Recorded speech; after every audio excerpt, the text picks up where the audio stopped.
You're listening to Let Me Tell You Why You're Wrong, all on Georgia Radio Network.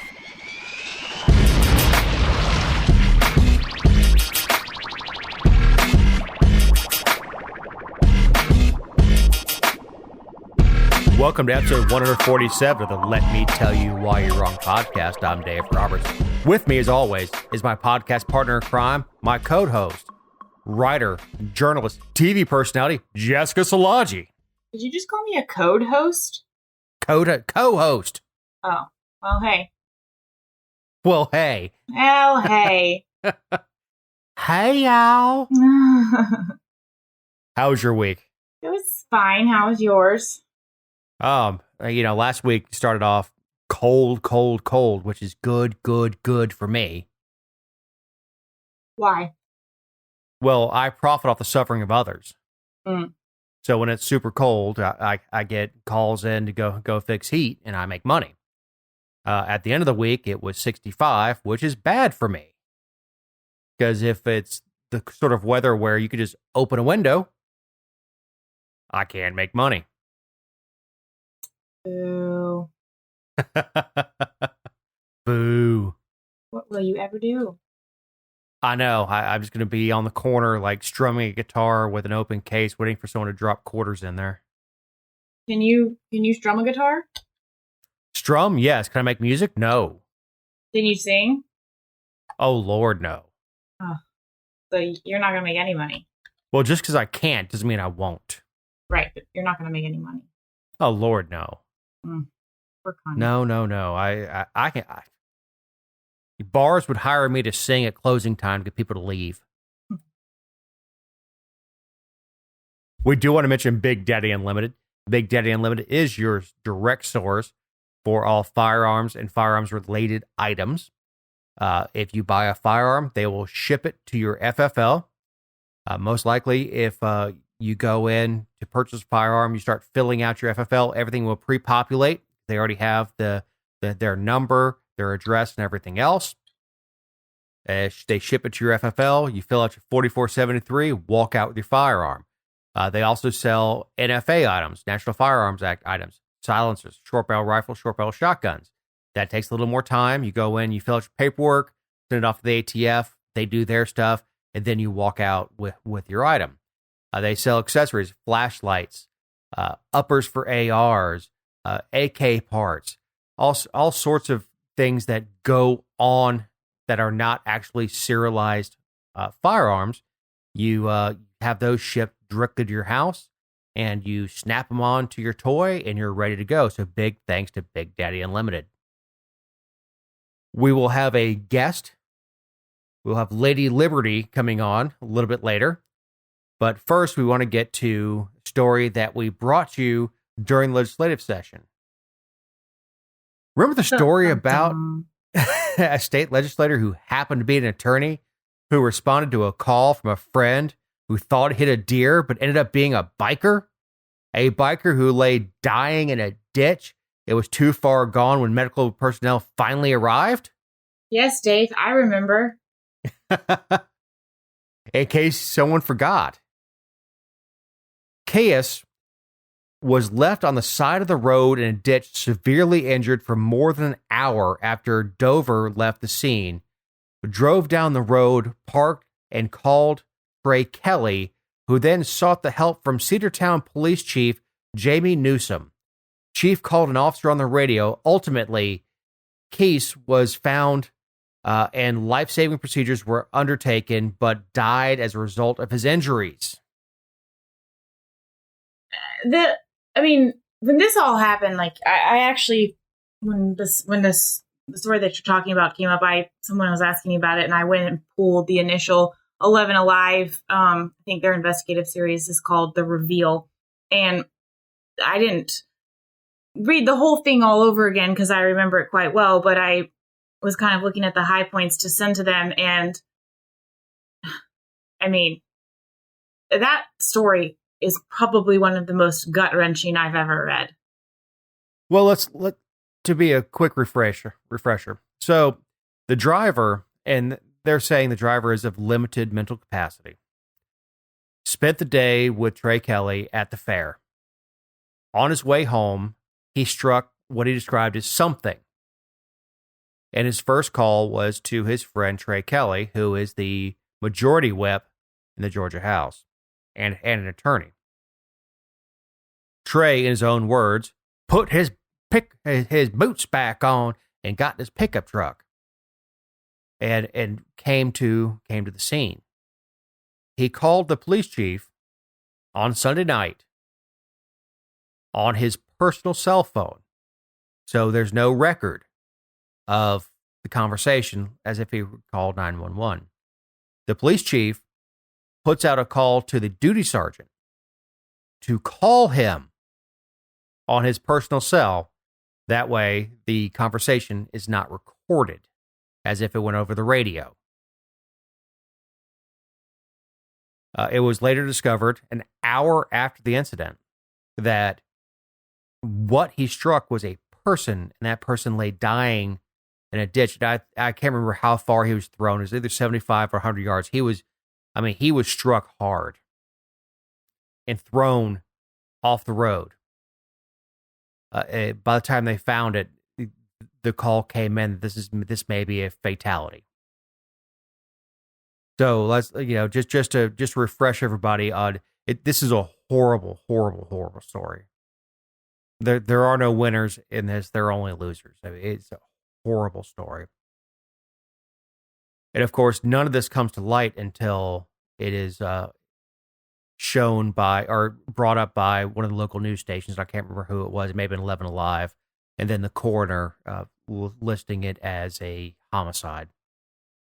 Well, and of course, it hadn't been brought before a grand jury, and then COVID happened, and the grand juries were all put to a halt. And so that kind of puts us to present day. But what's interesting, and I actually got a couple emails about this, but it was one of those things where I wasn't really sure what I should do because I don't know what the process would be, but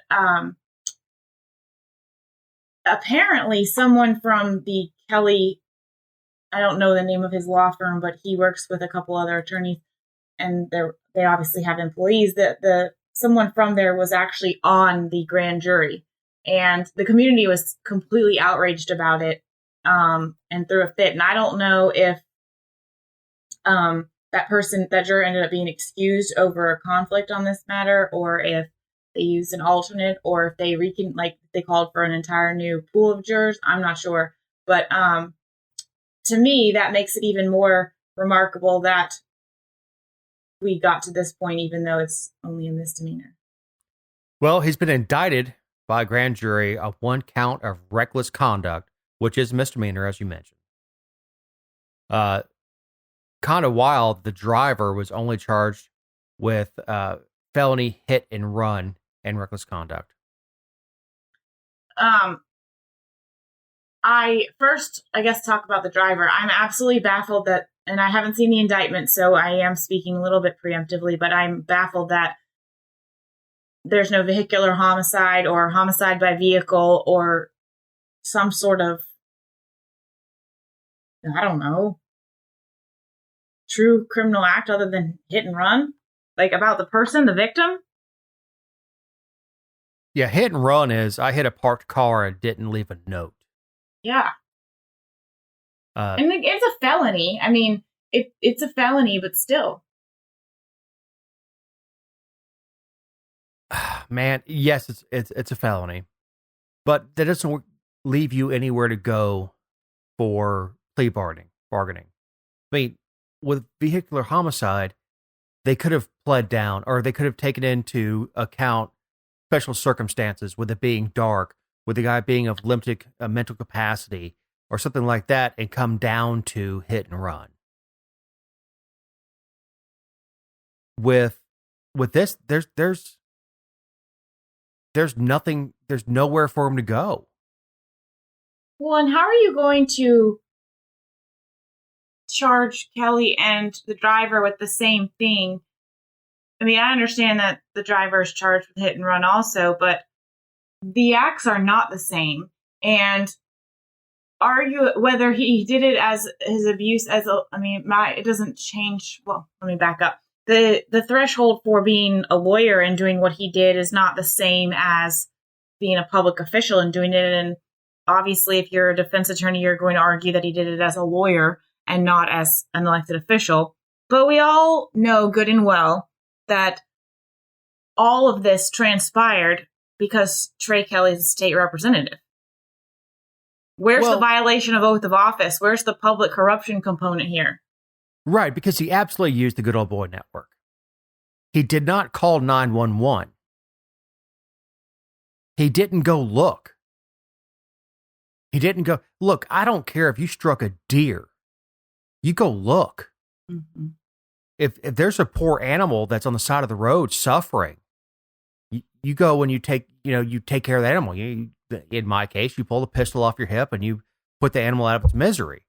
You look. And he never did.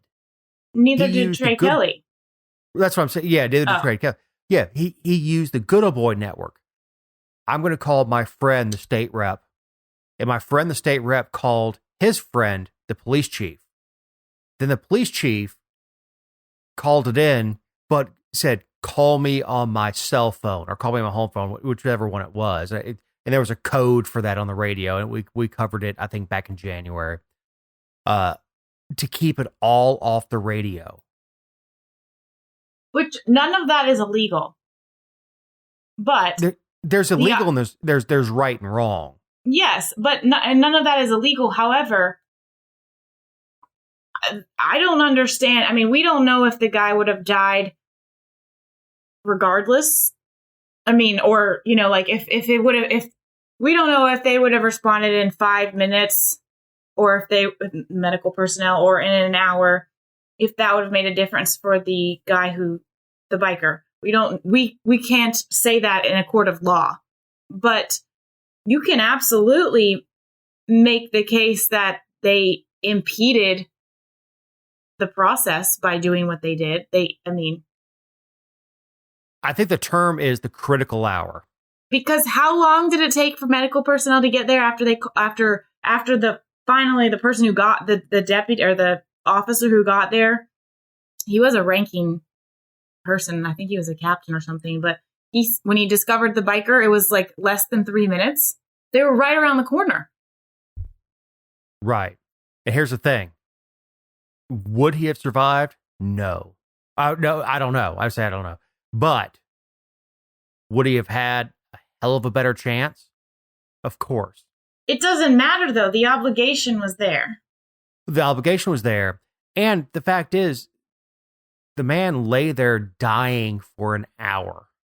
Even if you couldn't save his life, you could have eased his suffering. You could have got some painkillers in him and started treating him. But they chose self. Right. They chose CYA. Let me cover my ass first. And look, I understand the argument that Trey got there and he's talking to someone with mental problems. But we don't even really know the extent of that. Well, we don't, because he has a driver's license. So he's not and a job. He's not so messed up that he can't operate a motor vehicle, as if I can't talk, or hold down a job. He may not be an engineer, but he knows he hit something. And look, I've hit a deer And he called before. Trey Kelley and said, I hit something. And Trey Kelley showed up and didn't look for that something. Right. Now, that gets into duty to act. Now, I don't know what your duty is at that point. But it's not to call the police chief on his personal phone. It's not to keep things off the radio, trying to cover your friend.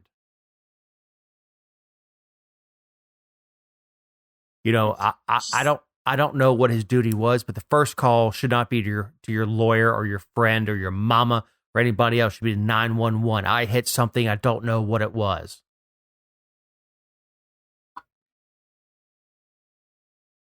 Trey Kelley's advice should have been when he got the phone call. Did you call 911? No.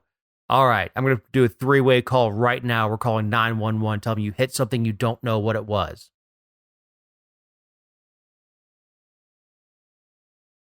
Like I said, could they have saved him? I don't know. Nobody knows if they could have saved him. But his last hour would have been a lot more comfortable in an ER with painkillers than it was laying in a ditch in pieces. Well, and you have the peace of mind from the standpoint of knowing that you did everything you could to help. Right. And look, I'm sure it keeps them up at night. Well, maybe not a politician, but look, I'm not even saying Trey's a bad guy. He made bad choices. His priorities were messed up. I guess, but, I hear you, but the way that he responded, if you don't remember the arrogance that followed after, we talked about this before the show about whether or not we thought that, reckless conduct is an interesting charge for a number of reasons. It's one that you see null-prossed and dismissed and, community serviced away basically all the time. He obviously has an attorney already, and so I don't know what the outcome of this is going to be, but from a constituent perspective and seeing other state elected officials do much worse crimes and paying no consequence, I'm pleased that it even made it this far. Especially with the fact that it wouldn't have been had it not been for the investigative reporting by 11 Alive. But Trey Kelley doubled down. He dug deeper. He played the victim at times, and it just really disgusted me. The statement he put out this Tuesday after the article, which came out on a Sunday, was, it's so heartbreaking to have experienced this, and our thoughts and prayers are with the family. And getting so many messages, I decided to tell my story, and, talks about how well liked the driver was. And he thought, of course, goes through the facts and saying that he tried to calm him down, but he just couldn't. He tried so hard. So he put his boots on and got in his truck. And after driving, just going on and on, like he's telling a story about something great that happened. And then to say I fully cooperated with law enforcement at the scene, well, sure. What choice do you have at that point? So you can say that he made a bad decision, and I agree with that, but, he stands to get off pretty clean for such a terrible decision that this family is never going to be able to undo. And I'm more disgusted with his behavior than the driver. The driver did pull over and call somebody. It might not have been the right person. We don't know his mental capacity, and it's not, I don't know, but he did take one step. No, this is true. Now, Jessica, explain the kerfuffle around the grand jury process. Well, I already kind of touched on it a little bit, just about how it took so long, and then there was a conflict. I was actually contacted by 2 attorneys up there, and then 2 people in the community who were genuinely concerned when they found out. And I guess it was like courthouse rumblings, truly, because grand jury lists are generally not public until, at the end, and the proceedings are closed and it's not open to the public. So news traveled rather quickly, but I don't know how it was resolved. And whether that person from the Kelley office was still on the grand jury or if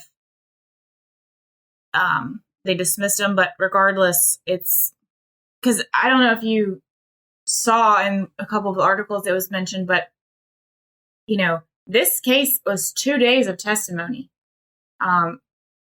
GBI, they played videos, they heard from witnesses, they heard from people who showed up on the scene. I don't know if Trey Kelley And 2 days is a long time for grand A jury. very long time, yes. Like, they burn through multiple cases, usually in a day. So 2 days and hours and hours and hours. Like, they really, the DA was thorough. And so I give him credit. I don't often give DAs credit because they're often not deserving. But, he obviously, whether it was because of public pressure or because he believes it's the right thing to do, it's not my place to speculate, but he was thorough. I'll give him that. Well, Cartersville attorney Lester Tate is representing him. He said Thursday, "We did receive notice from the DA's office today that misdemeanor charges have been filed against Mr. Kelley. I have not had an opportunity to review the actual charges, but I am well aware of the facts surrounding the case. And I believe strongly once those facts come to light and they will show that Mr. Kelley did nothing wrong in the situation, I look forward to the opportunity to present those facts in court." Blah, blah, blah. I think you would have been better off saying, I plan to, me and my legal team will vigorously defend our client in court. I think it was poor form to respond the way he did. And I don't know if you know who Lester Tate is, but he's from Cedartown. So, he's known the Trey Kelley likely for a very long time, but he was also the bar president for the State Bar of Georgia. He's pretty well known. He does commentary. He writes legal columns. He, when we had the JQC overhaul amendment a couple years ago, he was out front on that. I wouldn't say he lobbies, but he's got a heck of a resume. So, props to Trey for. All right, I'm going to go off script here. Do you think he'll be convicted? I don't know because. No, I don't. I don't think so either. I don't think anything he did was criminal. I think it was ill-advised. Oh, I do. I do think something he did was criminal. And I think if he did reckless conduct, he should have been charged with violation of oath of office like they do for all the police officers and all the local government officials. But carry on. You go ahead. No. Okay. The case that I would present if I were Tate is that I show up to a chaotic scene. I've got somebody who is incapable of expressing exactly what happened. One, because he's flustered, and the other, because he's limited mental capacity, is you're trying to get from him, what did you hit? Did you hit a deer? Did you hit a raccoon? What did you hit? And I think that it would be very easy to paint for a jury that it's reasonable in that area of Georgia to believe that he hit an animal. No. And then what's his duty to act from there?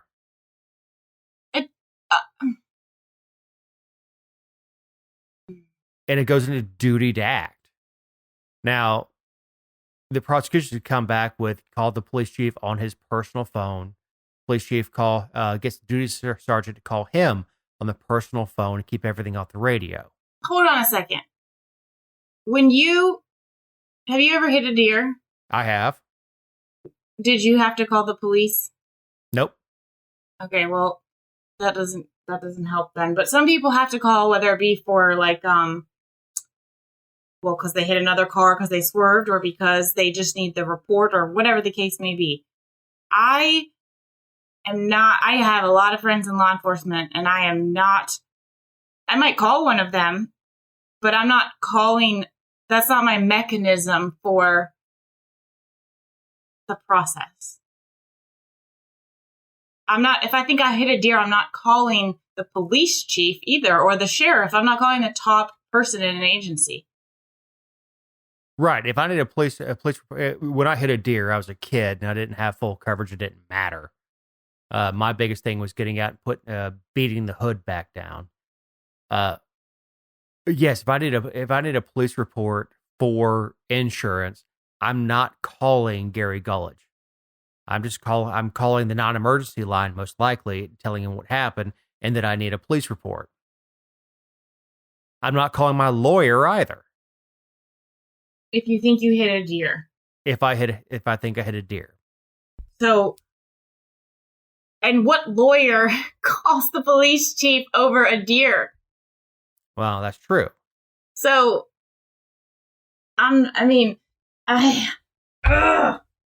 it's a good thing for Trey Kelley that being stupid isn't a crime, because they could lock him up for life, because he's not a good legislator and he doesn't obviously make good decisions under the gun. But, Okay. and these are our opinions and not those of All in Georgia or anyone else who works for All in Georgia but isn't on the show right now, or anybody else, sponsors or whomever. But, I just can't get on board with I think juries are really not smart that sometimes, and I think that prosecutors sometimes pick charges and present cases in a way that will appease both sides. Like, oh, well, we tried to convict him of something, but the jury just didn't get there. We just couldn't make it, but they knew full and well that it wouldn't. But I can't get on board with thinking that he didn't do anything criminal. I still don't think he'll be convicted. Here's the part 2 of the question: will he lose his leadership position? No. He'll probably be promoted. They'll be like, "Congrats, you're one of us." Yeah. Hell, I'll take him over the speaker any day. No. No. But no, he will not. The outrage was when they were in session. The outrage was like when all this was fresh and when the community was literally calling senators and other people who shared that delegation area, and they did absolutely nothing. They didn't even censure him. Nobody even came out and said, "Wow, I think this is a little bit wrong. I wish he hadn't have done that." Nobody even went that far. And like I said, there is a senator who mowed someone down on the road and there was no consequence. The person died himself. He wasn't just the person who called the police. There's the chairman of the House Banks and Banking Committee was fined and cited by the FDIC and ordered with a legal binding order that said he cannot be on the board of directors of a bank for a certain number of years, because he was on a bank and it failed because the president of the bank faked his death and ran off with all the money and all this crap, and they should have known. And he's the chair of the Bank and Banking Committee. So do I think he's going to lose his leadership position? No, I don't, under any circumstance. This is nothing. But he's charged. So? And this won't be resolved. Please, is a criminal charge any different in the context that we're talking about than having an order from the FDIC saying you are not allowed to be on a banking committee because you are so bad at being on banking committees? You cause so much money and losses, but you're still the chair? Tom Taylor was a state rep, and he got arrested for being drunk in the middle of the day with a bunch of kids in the car, and he got out of the car for his arrest with a gun on his hip, and luckily he was just chair of the MARTA committee, which is ironic because, it's an alternate form of transportation, and he could have taken MARTA instead of driving, but he kept his chairmanship. There's no end to this. Okay. Now, do you think he loses a civil lawsuit? Yes. I think so, too. Yeah. This is I think he settles. Well, yeah. Yeah. For sure.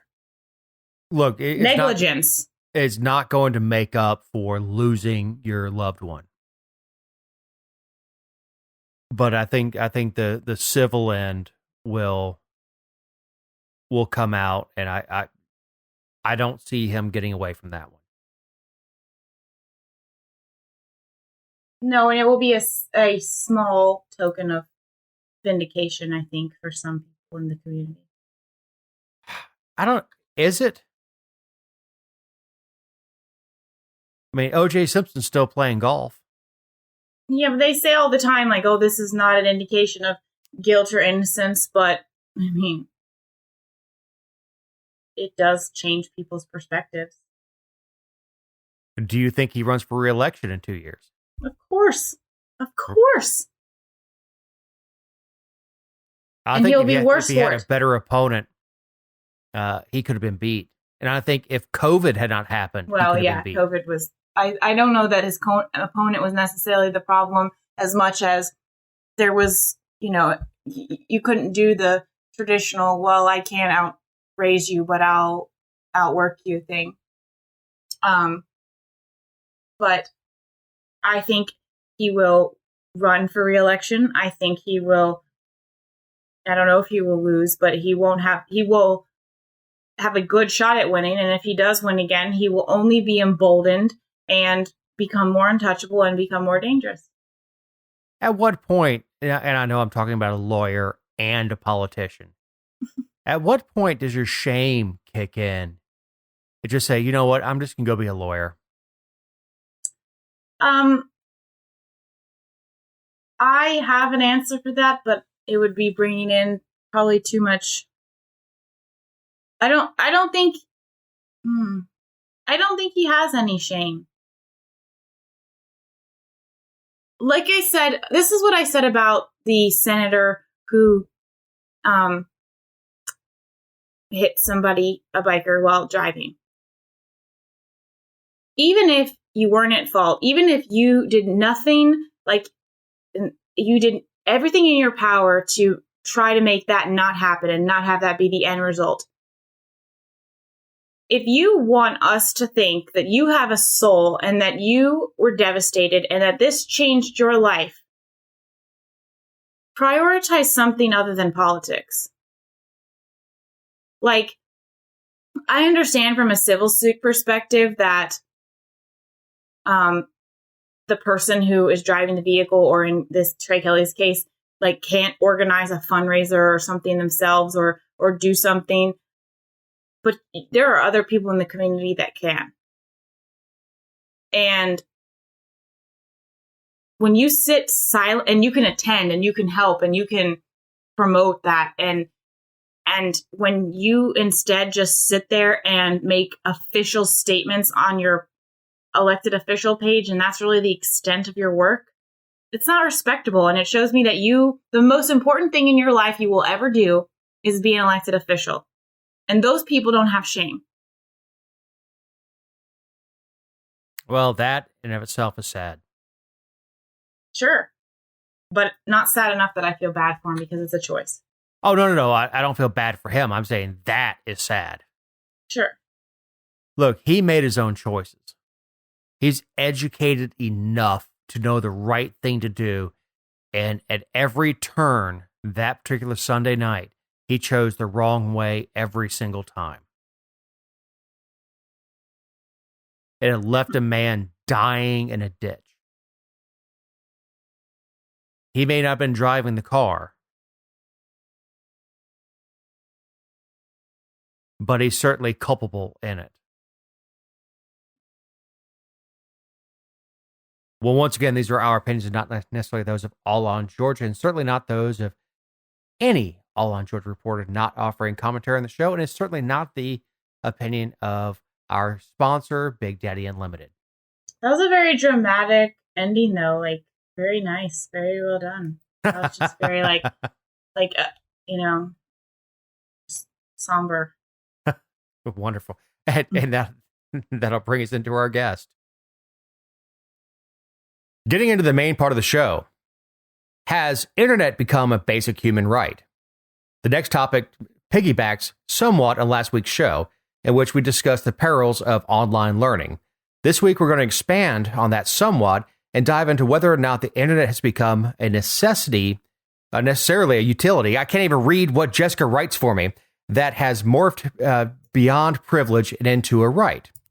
In Georgia, not only do students have a right to a quote-unquote free public education in grades K through 12, parents can be jailed for a child's truancy if they do not receive said education. That has become more and more convoluted in recent years as kids move away from paper-bound textbooks instead into ebooks and rely on technology for general education tools. But the pandemic has exacerbated the issue, and quickly, with some school districts moving to 100% virtual education. So, joining us now, we have Kerstin Liberty.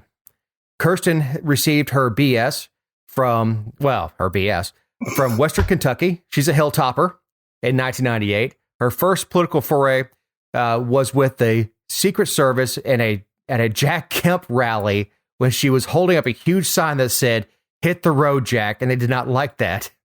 After a brief detainment, she decided right there and then that the government was not the boss of her. At age 4, her daughter memorized the preamble to the Constitution and liked to yell out random phrases like "taxation is theft."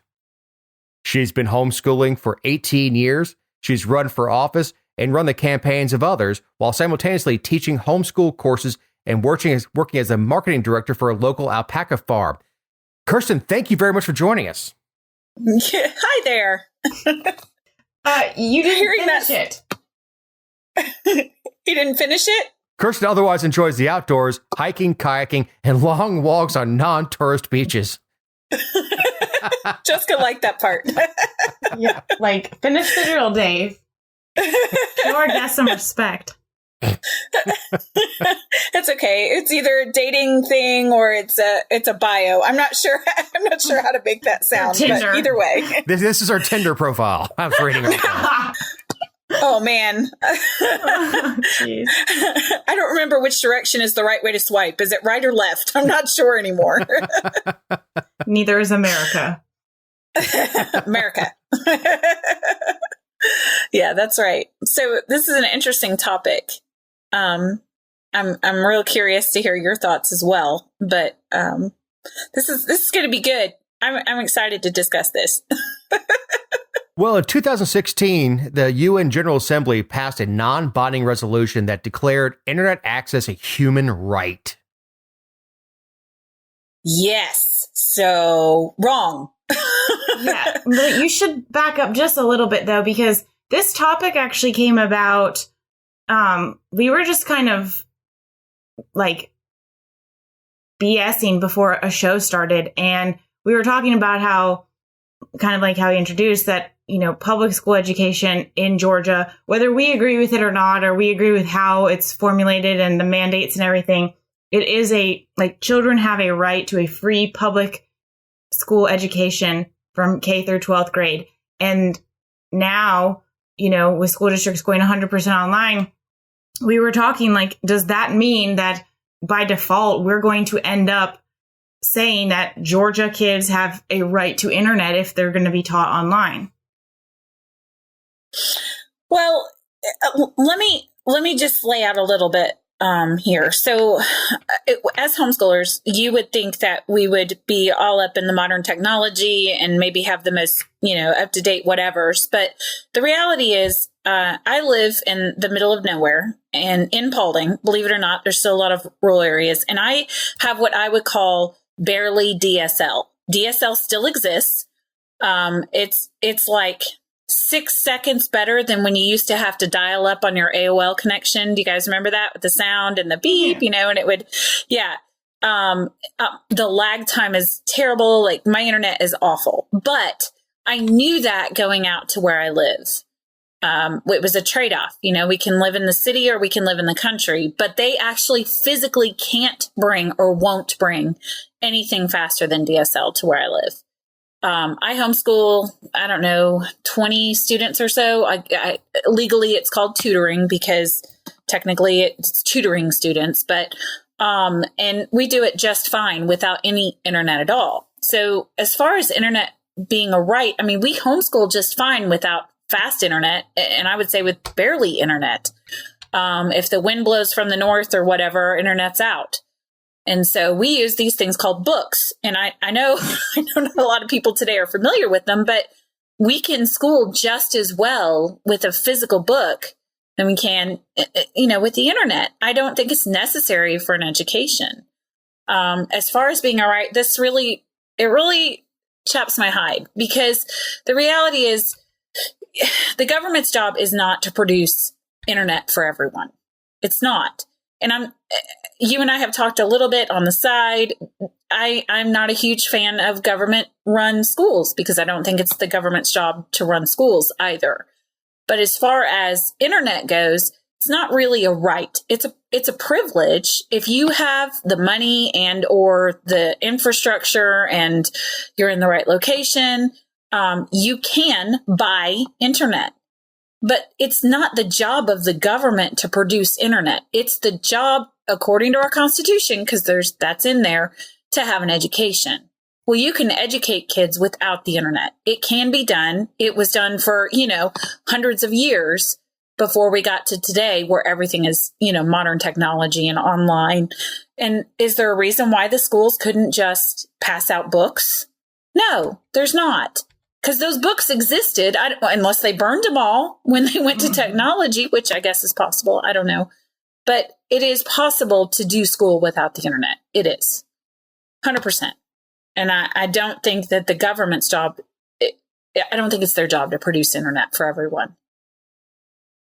Does that does that shock you? Well, and I know there was a talking point when Representative Montahan ran for office to bring internet to the rural areas of Paulding County. Yep. He didn't, at least as far as to my house. But I'm okay with it. I don't need the internet to survive. So there's only some. That's Go ahead. I just want to interrupt you for a second because that's a really interesting point because, obviously we're not the only ones who kind of oppose I don't necessarily, we'll get back into the public school part, but I agree that it's not a basic human right. I don't agree. I don't think that the government should get in the way of taking it away from people, like they do in other countries and things of that sort, which is kind of what spawned the UN resolution. But I definitely you don't need it to survive. And that's pretty much what the FCC, and what is it? Vint Cerf, both said. But it was Michael O'Reilly from the FCC. He was the one that said, it's not a necessity. You can't live, you can live without it. It's not food. It's not water. It's not shelter. And it's unreasonable to even consider access to the internet as a human right because people can live and function quite well outside of the presence of technology and arguably better. But, that's neither here nor there right now. Definitely. And I completely agree with you. And I think my children didn't even have real technology until they were around 13, 14-ish. My oldest is 18 now. And so they did just fine. They played outside. We worked things by hand. We read books. We utilized, whatever we could do. And because our internet was so slow and so bad. But the 2 points I wanted to point out with that, we knew that going in. We knew we were homeschooling and we knew going into that house out in the middle of nowhere, we wouldn't have access to good technology. So we did have a heads up on that. It never crossed my mind in a million years that the government would ever provide anything for us. We don't have water either. I have a well. It's not the government's job to provide for a situation like that when I made the choice to move out there and I don't need internet to survive to teach my children. It's not a right. And it's certainly not the role of taxpayers to pay for that. I don't think you don't have a right to shelter, food, or water either. You have the right to buy them. You do. You have the right to access it and you have the right to pay for it. But I would go as far as to say, really, the government's job is to protect life, liberty, and property. It's not their job to provide high-speed internet to anyone. That is not part of the way the government was laid out. Also, I would say it doesn't say you have the right to power. You really technically, you have the right to purchase it, but they're not required to provide it for you. Ron and I were talking about this earlier tonight. when you buy a piece of property, you check ahead of time whether or not you'll have internet or can get it there. You check whether or not you can get power there. You check whether or not you can get water there. But the reality is, if you purchase that piece of land without doing any of those checks and you get there, it's not your lack of planning does not constitute an emergency on the government's part. They have laid out what they've laid out, and you can choose to feed into that or not, but it's not their job to backtrack and provide you with those items. That's caveat emptor. Do what? Caveat emptor. Buyer beware. Right. Buyer beware. That's the whole thing. I mean, I knew going where I went that I wouldn't have high-speed internet. These kids that are in school had no idea that they would go into virtual learning. But is virtual learning really the best option that we could do for them?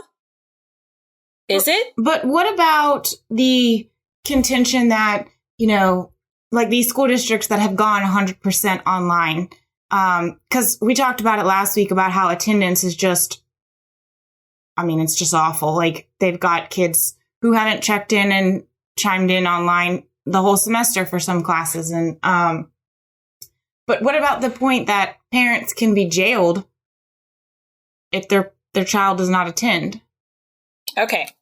So this is a dicey subject. I have a problem with this. And let me just lay this out. As a homeschooler, I know other people will hear this, and I want them to really hear what I'm saying, not just get upset and get all wadded up about it. Parents choose right now in the state what type of schooling they give their child. And if they choose to put their child into public school at this point, they are bound then by the laws and regulations of their school district.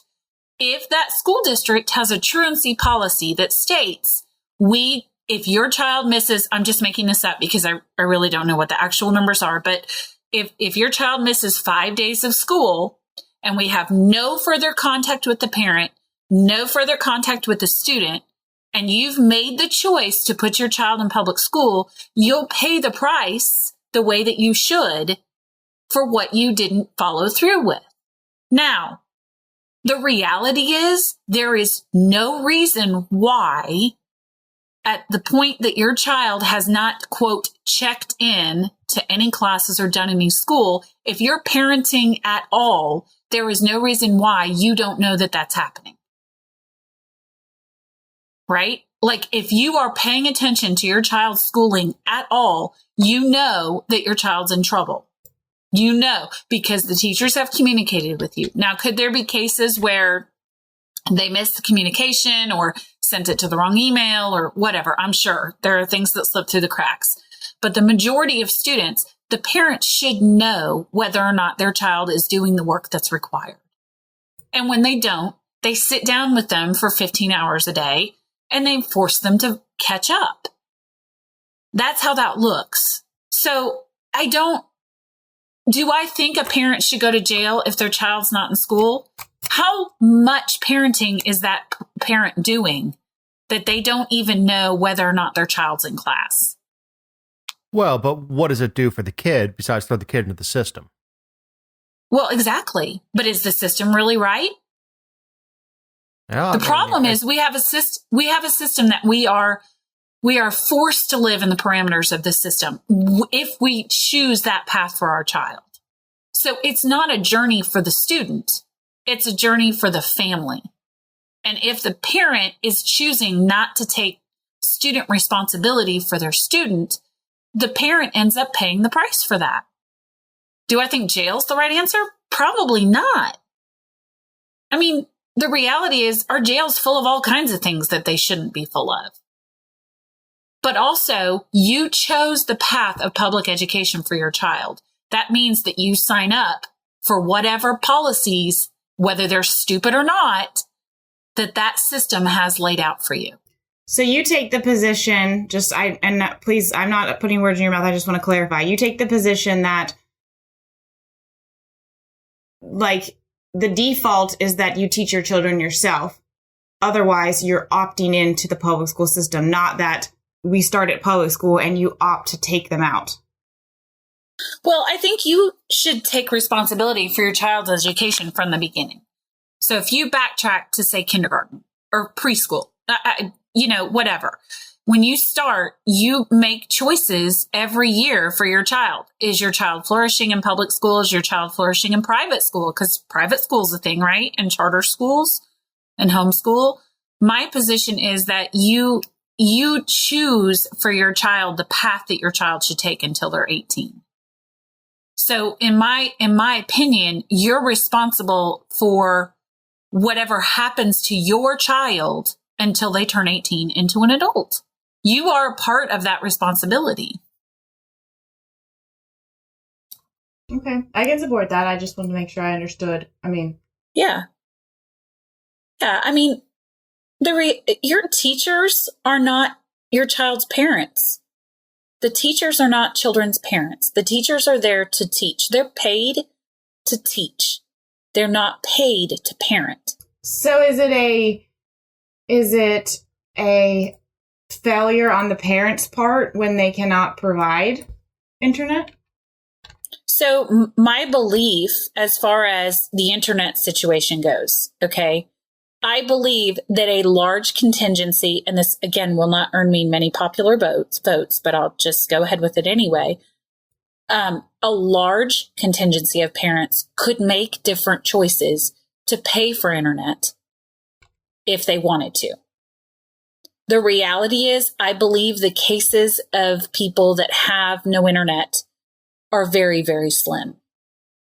I don't think they might be vocal and loud, but I really don't think, especially like in Paulding, we have some outlying areas, but almost everybody can at least get DSL.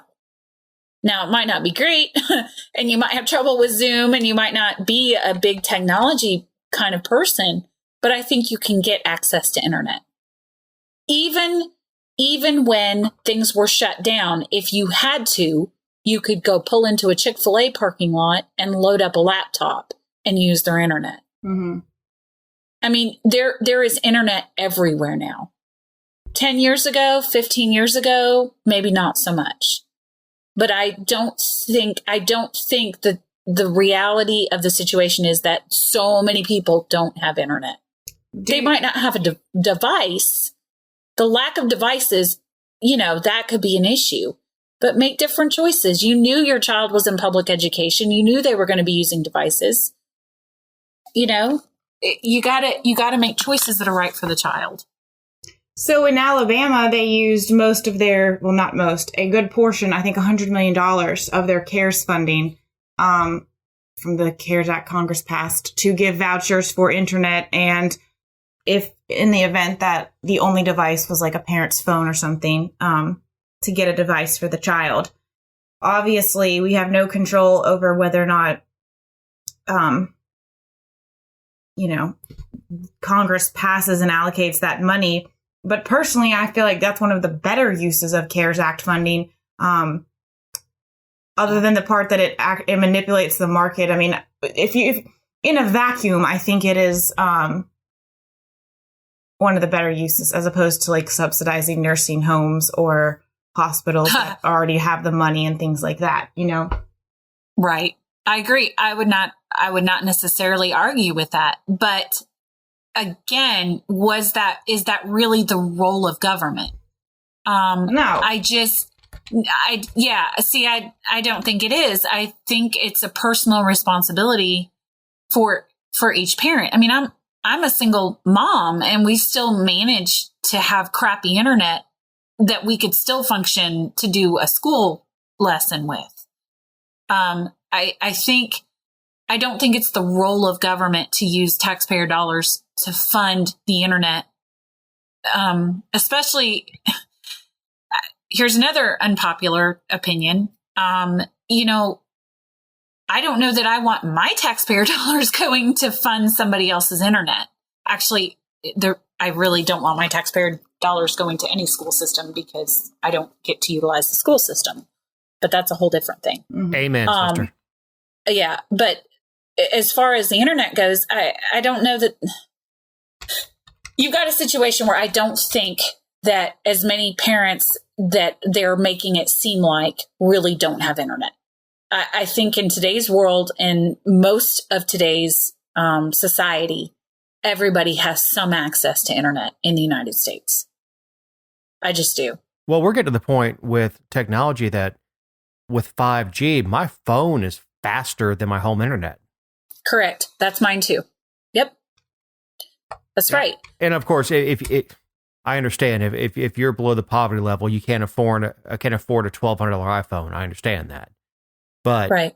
with mobile devices now, I don't think the future of the internet is a wire running to your house. I agree. I use my phone and I use data. And you can do the hotspot, you can hotspot a device. But again, if money is your situation, you drive to the Chick-fil-A or you drive to somewhere that has, Wi-Fi and use the free Wi-Fi if you have to. But I don't think that we need to go and purchase Wi-Fi for everybody that doesn't have it. I mean, heck, if they want to buy it for me, sure. But I'm just teasing. Not really. But I don't think that's a good role for government at all. And it's definitely not a right. It's that's pretty good. That's a pretty good bow to tie on it, Kerstin, as we're about to run long. That is not the role of government, which should really be the name of the show, not the role of government. Right. Not role of government. That's right. Nothing ever is. I want to thank you very much for coming on the show. I know we could do 2 hours on the subject, especially if we could do 8 hours on the subject of not the role of government. Yeah, it would be fun. Thank you very much for coming on the show today and giving us your time. As we record, it's late at night. You have to get up in the morning and educate 20 children. Tutor. I do. Tutor. I have to tutor, yes. High schoolers and elementary. So, yeah, it's going to be a day. Again, Kerstin, thank you very, very much for coming on. We will. Sure. We will certainly send you an invitation to have you back on. Okay, great. I look forward to it. All See right. you guys soon. Thanks. Okay, bye-bye. Again, big thanks to Kerstin Liberty for coming on the show. That brings us to closing thoughts. Jessica. I would just like to remind everybody that, the legislature is reconvening in January. I mean, we're going to get through the holidays. We're going to let mostly let you enjoy it, but they're convening the second Monday in January. Your local governments are meeting right now. They're going to meet in January. They're going to meet amid all of this chaos with the presidential election. And there's just a lot that people are ignoring. Our courts are reopening after basically being shuttered for 6, 7, 8 months in some places. Grand juries are meeting important people in the community. In a lot of communities are being indicted and facing charges, and there are cases worth following. And there's also a lot of wrongdoing and cases that have the opportunity to be resolved in court because someone's been wrongly accused. And I just don't want people to lose sight of the fact that there's other news. Like, the courts are important. The justice system is important to watch. Your local governments are extremely important to watch. And they're more dangerous now than ever because you're not looking. People aren't going to meetings. They're not watching meetings. They're not reading news about it because they're so consumed with the presidential election. And it should be the opposite. The presidential election is largely out of our control. Like, the people who are fighting it out are the ones that are sometimes qualified to be fighting it out, but they're the ones that have the power and the wherewithal to do that. We don't, but we have the ability and the calling pretty much to address what's happening locally, and people can't turn a blind eye right now. So my encouragement is, by the time this drops, we'll be about halfway through December, but make a plan to just give 1 or 2 nights a month to your community to pay attention to what is going on.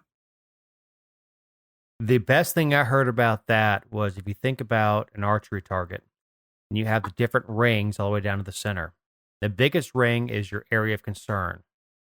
And the smallest ring is your area of influence. You have to concentrate on your area of influence because you can't control everything that's on the target. You can only control your area of influence, and your local government is something that you can control. That's something that people that actually will respond to you with your concerns. That's a very good point, Jessica. My closing thought is only Happy Hanukkah to my friends who are members of the tribe. I believe it started Friday. I can't. Thursday. Sorry, I can't spell it, but Happy Hanukkah. So, for Jessica Szilagyi, for Eric Humby, our editor, for Kerstin Liberty, our guest, and Big Daddy Unlimited, have a great week.